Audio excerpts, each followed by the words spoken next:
तो इस वीडियो में हम लोग बच्चे देखने वाले हैं कुछ क्वेश्चन आप लोगों को होमवर्क के लिए दिया गया था, ठीक है, जिसमें कि सभी के सभी बहुविकल्पीय प्रश्न थे। आपके पास क्वेश्चन की संख्या कितनी 20, ठीक। तो यहाँ पे आपको केवल 4 विकल्प दिए गए हैं प्रत्येक क्वेश्चन के लिए। तो एक ही विकल्प सही है, उसे चुन के आपको टिक करना है। तो पहला क्वेश्चन आपका यहाँ पे है, कह रहा प्रत्येक परिमेय संख्या एक होती क्या। तो यहाँ पे आपका ऑप्शन जो सही है वो वास्तविक संख्या, क्योंकि परिमेय संख्या जो है वास्तविक संख्या होती है। वास्तविक संख्या में आपके पास क्या क्या होता है, एक तो परिमेय संख्या होती है और एक क्या होती है, परिमेय संख्या होती है और अपरिमेय संख्या होती है। बात समझ में आ रही है, अपरिमेय। तो आपके पास कैसी कैसी संख्या होती है, परिमेय और अपरिमेय संख्या होती है। तो यहाँ पे आपका विकल्प सी जो है सही है, ठीक। कौन सा विकल्प सही है, सी, क्योंकि परिमेय संख्या जो है वास्तविक संख्या का एक भाग है। वास्तविक संख्या परिमेय और अपरिमेय संख्या से मिलकर बना होता है। इतनी याद रखेंगे इतनी बात को। नेक्स्ट क्वेश्चन आते हैं हम लोग क्वेश्चन नंबर 2 पे। क्वेश्चन नंबर 2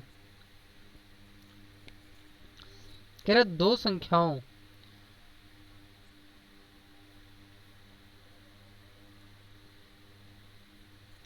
दो परिमेय संख्याओं के बीच में इसमें कौन सी विकल्प सही होगा।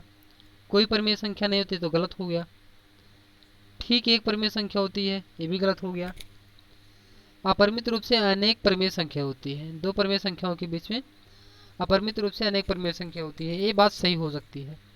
लेकिन चौथे विकल्प को देखते हैं, केवल परिमेय संख्या होती तथा कोई अपरिमेय संख्या नहीं होती, ये गलत हो गया, ठीक है, क्योंकि इसके बीच में परिमेय और अपरिमेय संख्या दोनों होती है। तो ये विकल्प आपका ये गलत हो गया आपका। तो विकल्प कौन सा है सही, ये थर्ड सी, यानी विकल्प सी आपका सही है, यानी अपरिमित रूप से अनेक परिमेय संख्याएं होती है। तो यहाँ पे क्वेश्चन नंबर 3 देखिए क्या है इसमें, एक परिमेय संख्या का दशमलव निरूपण नहीं हो सकता है। जो परिमेय संख्या का दशमलव निरूपण होता है या तो शांत होता है या अशांत होगा या अशांत आवर्ती होगा, ठीक है, लेकिन अशांत अनावर्ती कभी भी नहीं होगा, ठीक है, अशांत अनावर्ती कभी भी नहीं होगा। बात समझ में आ रही है, क्योंकि जो अशांत अनावर्ती होती है ये आपकी अपरिमेय संख्या हो जाती है। कैसी संख्या हो जाती है, अपरिमेय, ये अपरिमेय होती है आपकी। तो यहाँ पे विकल्प डी आपका सही तीसरे में। चौथे में देखते हैं, किन्हीं दो अपरिमेय संख्याओं का गुणनफल होता है। तो किन्हीं दो परिमेय संख्याओं का जो गुणनफल होता है ये कभी परिमेय होगा, कभी क्या होगा, अपरिमेय होगा। तो इसके कुछ एग्जाम्पल लेके देख लेते हैं हम लोग बच्चे यहाँ पे। तो एग्जाम्पल मान लो कि आप ले लो एक परिमेय संख्या क्या √2 और एक परिमेय संख्या अपरिमेय संख्या ले लो, या अपरिमेय संख्या √2 हो गई, अपरिमेय संख्या √3 हो गई, बराबर कितना आएगा, रूट में 2 गुणे 3 बराबर कितना आएगा, √6, जो कि क्या एक अपरिमेय संख्या है।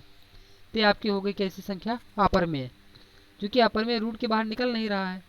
अगर रूट के बाहर निकलता तो ये परिमेय होता, लेकिन अभी रूट के बाहर नहीं निकला तो अपरिमेय हो गई।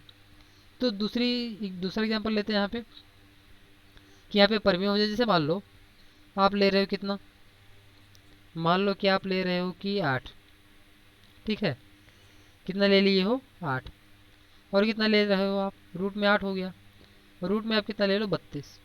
अब इन दोनों का गुणा कर दो आप, ठीक है, कितना आएगा, रूट में 8 गुणे 32 बराबर कितना आएगा, 16, कितना आएगा, रूट के बाहर निकालेंगे इसको 16 आएगा आपका, ठीक है। या फिर ऐसे कह लो इसको 32 गुणे आप कितना करोगे 8, कितना आएगा, 8 दूना 16, 8 त्रिक 24 और 1 25, 256 आ गया। 256 का वर्गमूल कितना होता है 16, तो 16 क्या एक परिमेय संख्या है। तो आपने देखा कभी कभी क्या होगा, ये परिमेय संख्या होगी और कभी कभी क्या होगी, अपरिमेय संख्या होगी। इसकी बात कह रहा है √2 का दशमलव प्रसार क्या है 5वें में। तो अपरिमित दशमलव संख्या, 1 मिनट, परिमित दशमलव संख्या ये तो नहीं होगा, ये भी नहीं होगा सही, दूसरा भी। अशांत आवर्ती आवर्ती नहीं होगा, अशांत अनावर्ती होगा। कैसे होगा? अशांत अनावर्ती। बात समझ में आ रही है? क्योंकि जो भी अपरिमेय संख्या होती है उनका दशमलव प्रसार क्या होता है? अशांत अनावर्ती होता है। इसके बाद आता है आपका क्वेश्चन नंबर 6। कह रहा है जांच करना है कि कौन सी एक अपरिमेय संख्या है। तो आपको मालूम बच्चे जो √7 है क्या है? एक अपरिमेय संख्या है। तो आपका विकल्प सही हो जाएगा। लेकिन अब ए, बी और सी क्यों नहीं, इसको देख लेते हैं। यहाँ पे ए में क्या है? 4/9 रूट में है। तो 4 को रूट के बाहर निकालेंगे 2 आएगा, और बटे 9 को बाहर निकालेंगे 3, क्योंकि 3 का वर्ग 9 होता है और 2 का वर्ग 4 होता है। तो रूट के बाहर निकल गया, ये तो हो गया आपका परिमेय। ऐसे यहाँ पे 12 लिखा गया है। 12 को क्या लिखेंगे? 2√3 बटे में कितना? √3। तो √3 से √3 कैंसिल हुआ, बचेगा 2। ये 2 यहाँ पे आ गया इसकी जगह पे। 2 क्या है? एक परिमेय संख्या है। अच्छा, हो सकता है किसी बच्चे को बात समझ में ना आई कि 2√3 कैसे हो गया। तो 2√3 कैसे हो गया, इस बात को समझ लेते हैं। जैसे √12 लिखा गया है, रूट में 12 बराबर कितना होता है? रूट के अंदर भी लिखेंगे 2 गुणे 3, जब सिर्फ और सिर्फ रूट लगा हो। ठीक है, तो यहाँ पे एक पेयर निकाल लेते हैं हम लोग। जो भी पेयर बन गया उसको निकाल लेंगे। जैसे 2 का एक जोड़ा बन गया, तो 2 का जोड़ा निकाल लेंगे, बचेगा आपका एक जोड़ा 2 निकल गया, बचेगा 3। ये 2√3 हो गया। फिर 2√3 है, बटे में 3 करेंगे, जैसे यहाँ पे दिया गया क्वेश्चन में आपकी। तो क्वेश्चन में दिया गया क्या? बटे में √3 आप करोगे तो √3 से रूट कैंसिल, और बचेगा आपका 2। तो क्या हो जाएगा? ये परिमेय संख्या हो जाएगी। 81 आपको मालूम है 9 का वर्ग होता है, तो भी क्या है? परिमेय संख्या। तो अपरिमेय क्या है? सिर्फ √7 आपकी एक अपरिमेय संख्या है। यहाँ पे क्या कह रहा है? अपरिमेय संख्या है। तो आपने देखा है, इसको भी आप p/q के रूप में चेंज कर सकते हो। इसको लिखो क्या? 0.14 है, तो दशमलव हटाओगे तो बचेगा क्या? 14। लेकिन दशमलव के स्थान पर 1 और 2 0 हो गया, यानी 14 बटे कितना लिखोगे आप? 14/100। कितना लिखोगे आप इसको? 14/100। और ऐसे यहाँ पे जो बार वाली संख्या होती है, इससे आप p/q के रूप में बदलना सीख चुके हो, तो यहाँ पे बताना नहीं है। तो आपकी यह अपरिमेय संख्या है। ठीक है, डी विकल्प सही हो गया आपका। क्वेश्चन नंबर 8 कह रहा है √2 और √3 के बीच में क्या है? एक अपरिमेय संख्या कौन सी है? तो √2 और √3 के बीच में अपरिमेय संख्या ये आपकी नहीं होगी, और ये भी नहीं होगी। ठीक है, हम लोग पता करते हैं, क्योंकि परिमेय संख्या की बात कर रहा है, तो ये तो अपरिमेय है, और ये भी क्या है? अपरिमेय है। इसकी बात ही नहीं करेंगे हम लोग। शेष जो 2 बचा है, 1.5 और 1.8, इसकी बात करेंगे हम लोग। तो देखिए, √2 का वर्गमूल निकालते हैं दशमलव के 2 स्थानों तक, क्योंकि यहाँ पे एक स्थान तक दिया गया है। तो 2 का जो वर्गमूल निकालते हैं हम लोग, ठीक है, दशमलव के 2 स्थानों तक, तो भाग विधि से निकालेंगे। कितनी बार जाएगा? पहले तो एक बार चला जाएगा आपका, एक बार हो गया। यहाँ पे आपका आया 2, 1 मिनट, 1 आया, और यहाँ पे जोड़ने पर कितना आया? 2 आया। मान लो यहाँ पे दशमलव हो गया, आप यहाँ पे दशमलव लगा लो, दशमलव 1 दशमलव आ गया, तो आप 2 0 यहाँ पे बढ़ा सकते हो पेयर में। ठीक है, मान लो ये 0 हो गया। वर्गमूल निकालना बच्चे आपने सीखा होगा। ठीक है, हम लोग पेयर बना के लिखते हैं इसको। ठीक, तो 100 हो गया। अब कितनी बार जाएगा? हमें लगता है 4 टाइम्स जाना चाहिए। कितना टाइम? 4 टाइम। तो यहाँ पे 4 हो गया आपका, तो यहाँ पे 4 लिखेंगे, तो यहाँ पे आएगा 24 चौका 96। यहाँ पे 4 हो गया, और ये 2 और 4 4 8, 28 हो गया। तो दशमलव के अगर एक स्थान तक देखें तो 1.4 आ गया। देखिए, √2 का मान जो है, √2 आ रहा है आपका 1.4, और मान लो कुछ इसके बाद आया होगा। लेकिन अगर ध्यान से आप विकल्प को देखो, तो क्या ये जो छोटी संख्या √2 है, क्या ये 1.5 जो यहाँ पे अभी आपने निकाला था 1.4, क्या 1.4 1.5 से बड़ी है? आप कहोगे नहीं बड़ी है। अगर बड़ी नहीं तो इसके बीच में कैसे आएगा? नहीं आएगा। तो बीच में कौन आएगा? बीच में आपका आने वाला है, 1 मिनट, 1.4 आ गया। अब 1.4 के बाद ही 1.5 आएगा बीच में कहीं पे। ठीक है, अब √3 का मान आप निकाल लो। √3 का मान जब भी निकालेंगे, ठीक है, तो √3 का जो मान होता है 1.7 होता है लगभग। कितना होता है? 1.7। 7, 3 आता है, 2 आता है, इस प्रकार से आगे भी आता रहता है। तो आप देख रहे हो जो 1.4 और 1.7 इन दो के बीच में है वो कितना है, 1.5। अब वर्गमूल दशमलव के स्थान तक निकाल सकते हो, दशमलव के 2 स्थानों तक, 3 स्थानों तक, जैसा आप पाठ में सीखे हो। ठीक है, तो आप देखेंगे इन दोनों के बीच में केवल आएगा आपका 1.5। तो आपका विकल्प सी आपका सही हो जाएगा।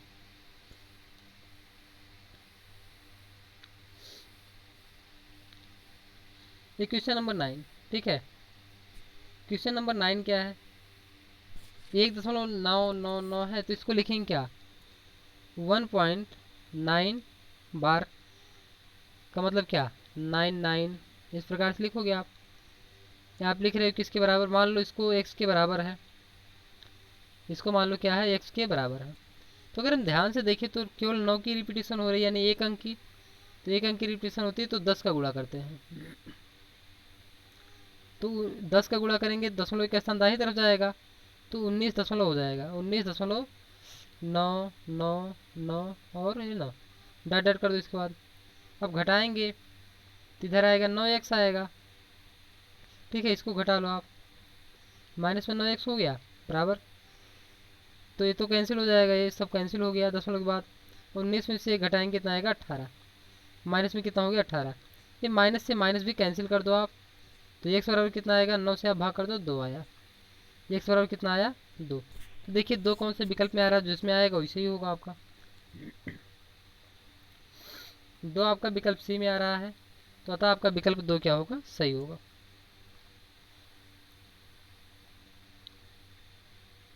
To plus two root three और रूट थ्री यहाँ पे लिखा गया, कह रहा है किसके बराबर है, 2√3 प्लस √3।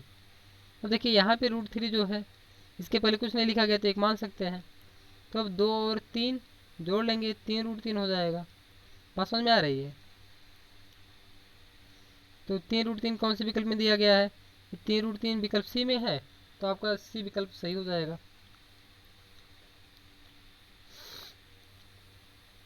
इसके बाद क्वेश्चन नंबर 11 है, कह रहा है √10 और गुणे में √15 किसके बराबर है। ठीक, तो आप ऐसे लिख लो दोनों को, 10 गुणे 15, क्योंकि दोनों रूट में है तो सबको एक रूट में कर दिया। बराबर कितना लिखोगे आप, 10 को लिखेंगे 2 गुणे 5 और 15 को लिखेंगे क्या, 3 गुणे 5। आप देख रहे हो ध्यान से, तो 5 कितनी बार आया है, 2 बार आया है। 5 यहाँ भी है और 5 यहाँ, 5 नहीं, 5 यहाँ भी है। तो 5 का एक पेयर बन गया, नहीं 2 बार है, तो एक 5 को आप बाहर निकाल लो, बचा क्या, 2 गुणे 3 बराबर कितना आ गया आपका, 5 रूट में 2 गुणे 3 का मतलब क्या, 6, यानी 5√6 यदि किसी विकल्प में है तो सही होगा।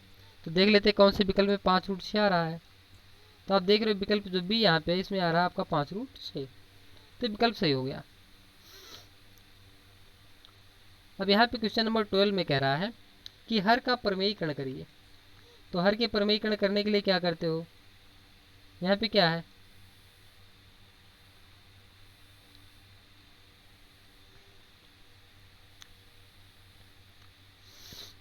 तो √7 माइनस में 2 है तो यहाँ पे √7 प्लस 2 का आंसर, और हर में आप क्या करोगे, मल्टीप्लाई करोगे, बटे में क्या है, √7 प्लस 2 मल्टीप्लाई कर रहे हो। अब आएगा क्या, ऊपर तो √7 प्लस 2 हो जाएगा, √7 प्लस 2 बटे में क्या आएगा, √7 माइनस 2, √7 प्लस 2 यानी √7 का वर्ग आएगा, √7 का स्क्वायर माइनस 2 का स्क्वायर बराबर कितना आ गया, √7 प्लस 2 बटे में 7 में से 2 आप 2 का वर्ग घटाओगे कितना आएगा, 7 का मतलब होगा 7 और इसका 2 का वर्ग मतलब 4, 2 का वर्ग मतलब कितना, 4। आप घटाओगे इसको, √7 प्लस 2 बटे में कितना आएगा, 7 में से 4 घटाओगे आप 3 आएगा। अब आप ध्यान से देखिए, √7 प्लस 2 बटे में कितना आ रहा है, 3। ऐसा कौन से विकल्प में आ रहा है, जिस विकल्प में आएगा वो विकल्प आपका सही होगा। तो आप देख रहे हो ऐसा आ रहा है आपके फर्स्ट विकल्प में। कौन से विकल्प में, फर्स्ट में। तो आपको जो विकल्प फर्स्ट है यहाँ पे √7 प्लस 2/3 ये आपका सही हो जाएगा।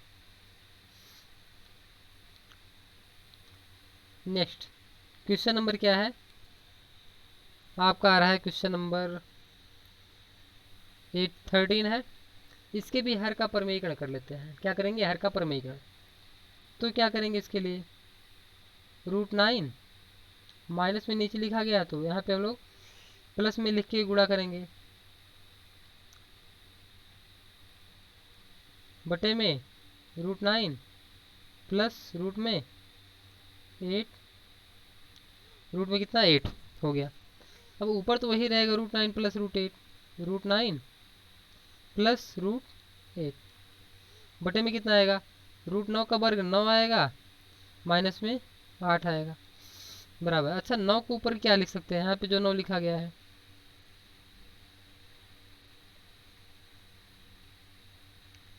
ये जो 9 लिखा गया, 9 को आप क्या लिख सकते हो 3, प्लस 8 को क्या लिखोगे 2√2, 2√2 कितना लिखा आपने 2√2 बटे में कितना आएगा आपका, 9 में से 8 घटाओगे 1 आएगा, 1 का कोई मतलब है नहीं, तो यहाँ पे 3 प्लस 2√2 ये आपका आंसर होगा। देखिए 9 में से 8 घटाओगे 1 आएगा बच्चे, क्या बटे में 1 लिखने कोई मतलब है नहीं है, ना लिखो उसको आप।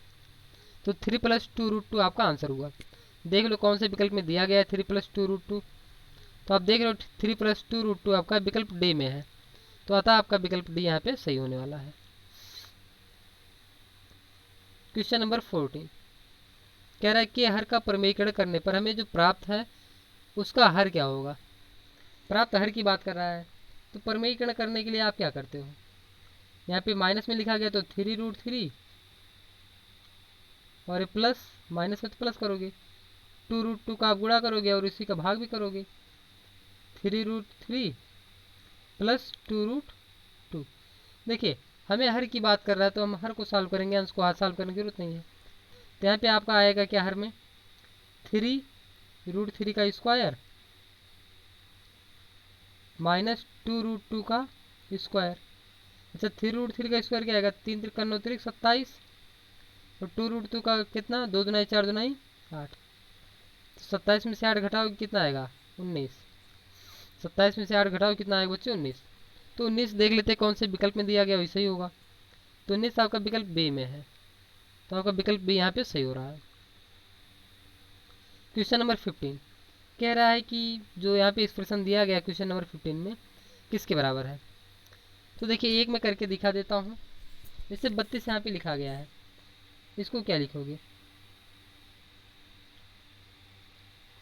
32 को, जैसे 32 यहाँ पे लिखा गया है, फैक्टर करो आप 2, 16 आया, फिर 2 से काटा आपने 8 आया, फिर 2 से काटा 4 आया, फिर 2 से काटा 2 आया, फिर 2 से काट दिया और 1 आ गया।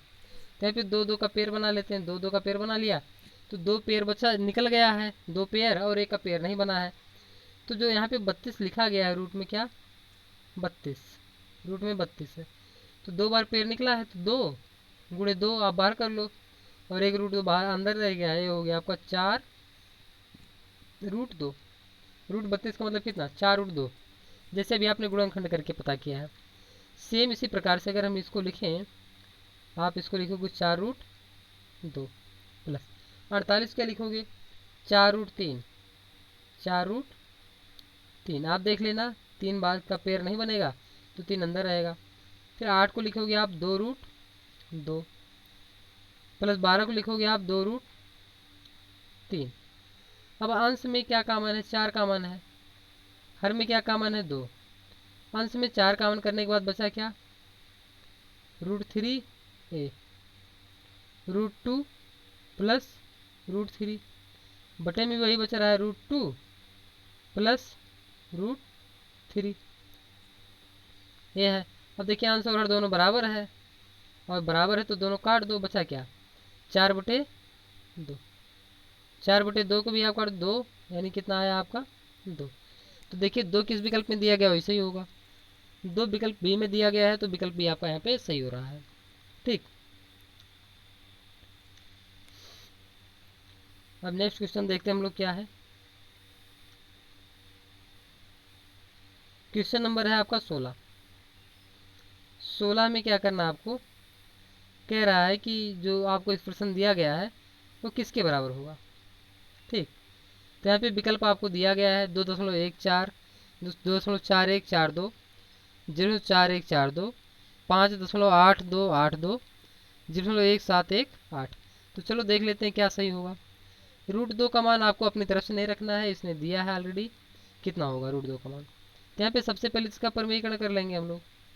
परमीकरण करेंगे रूट के अंदर में ही, तो आएगा क्या? √2 -1 है, बटे में क्या है, बड़ा सा रूट लगा लेते हैं हम लोग।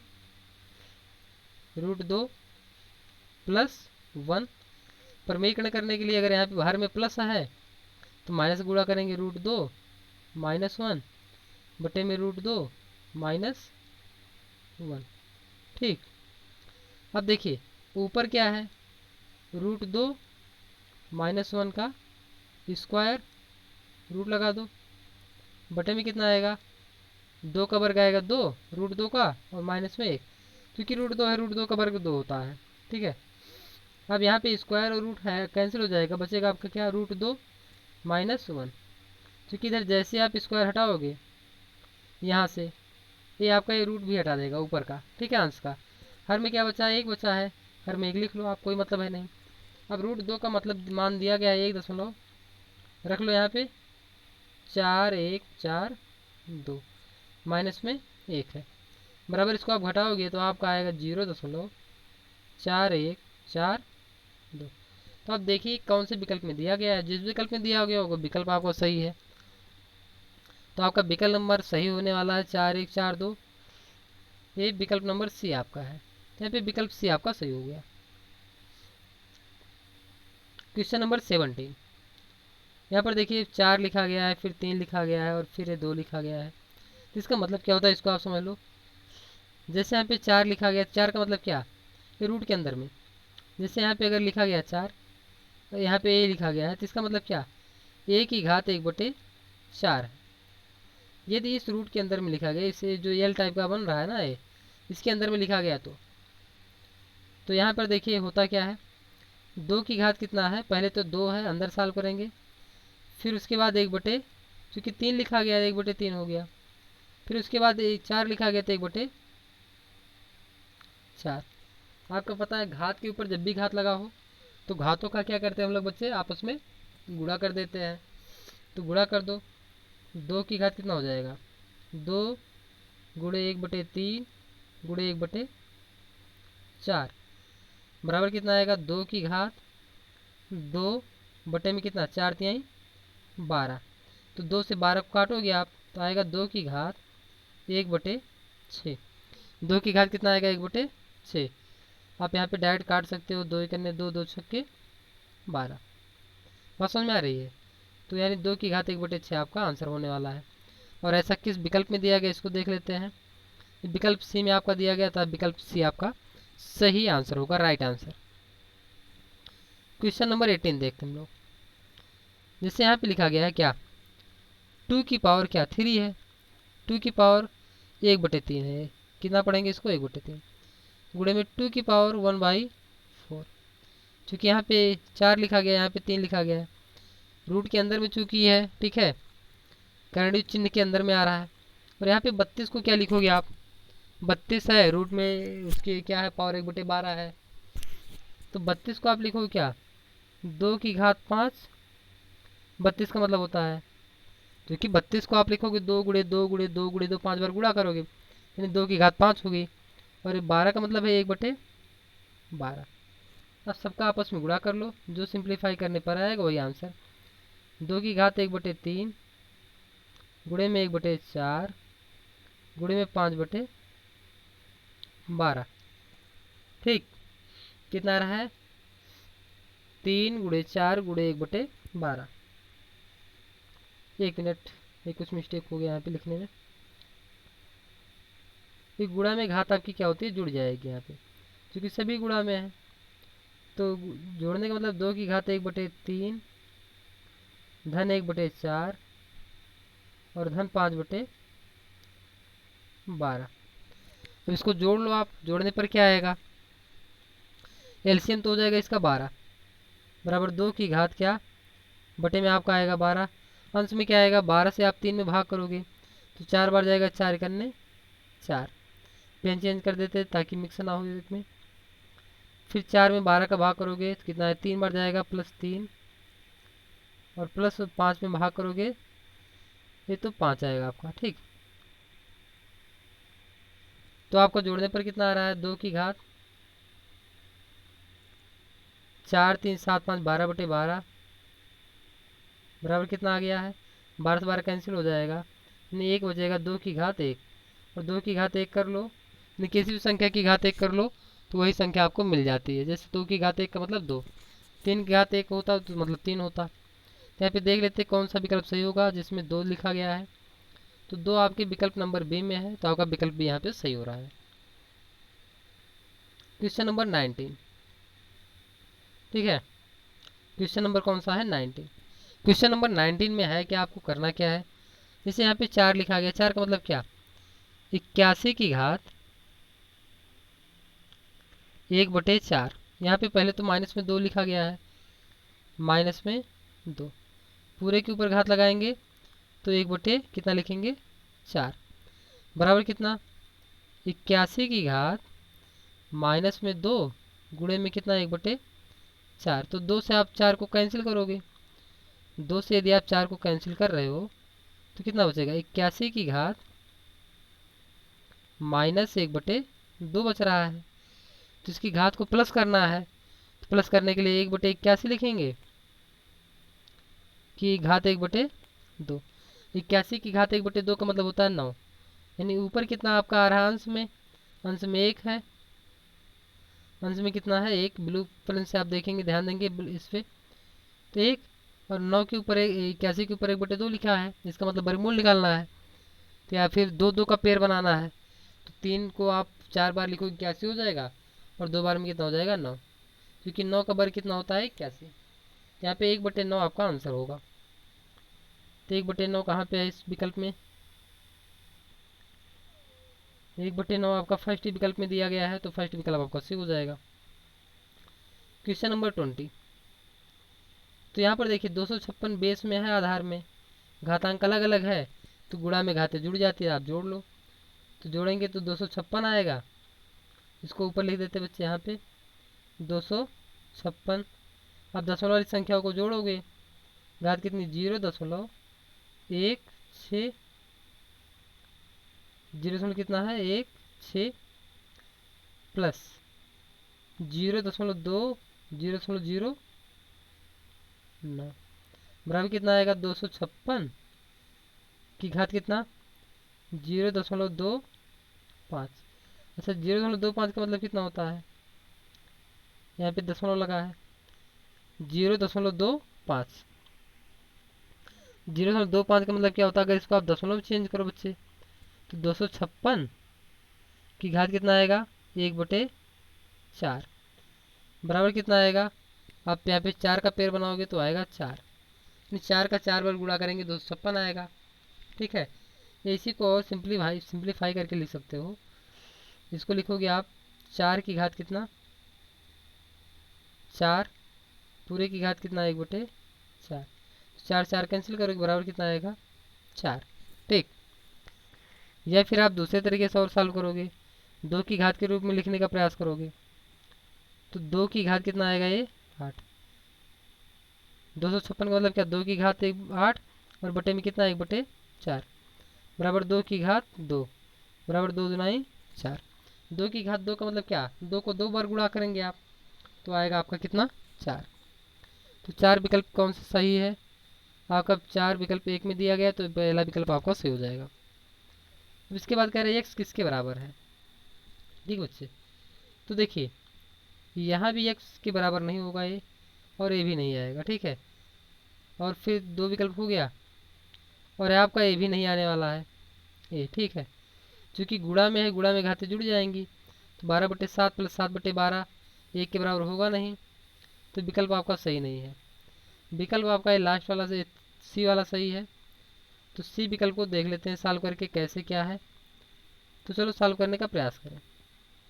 ठीक, क्या लिखा गया है, रूट में लिखा गया है x की घात 3 और पूरे की घात कितना लिखा गया है, 2/3। अच्छा यहाँ से रूट हटाएंगे तो क्या लिखेंगे, x की घात 3/2, पूरे की घात 2/3 इस प्रकार से लिखा होता है। तो हम लोग कहते क्या है इसको, इसको कहेंगे हम लोग x की घात 3/2 गुणे में 2/3। तो 2 से 2 कैंसिल हो गया, 3 से 3 कैंसिल हो गया, बराबर कितना बच गया, x की घात 1 बराबर कितना, x। तो देखिए यहाँ पे विकल्प सी आपका सही हो रहा है। तो विकल्प सी आपका ये सही हो गया। तो केवल इतना ही क्वेश्चन आपके पास था। आपको 21 क्वेश्चन दिए गए थे, 21 का सोल्यूशन आपको मिल गया है। और उम्मीद है क्वेश्चन भी आपको समझ में आए होंगे कैसे सॉल्व करना था। तो इस वीडियो में केवल इतना ही है। नेक्स्ट जब भी कभी आपको क्वेश्चन दिया जाएगा या कोई नया चैप्टर पढ़ाया जाएगा तो आपका वीडियो अपलोड कर दिया जाएगा, परेशान होने की जरूरत आपको नहीं है। और फिर भी यदि किसी बच्चे किसी क्वेश्चन में कोई डाउट हो तो आप पूछ सकते हो।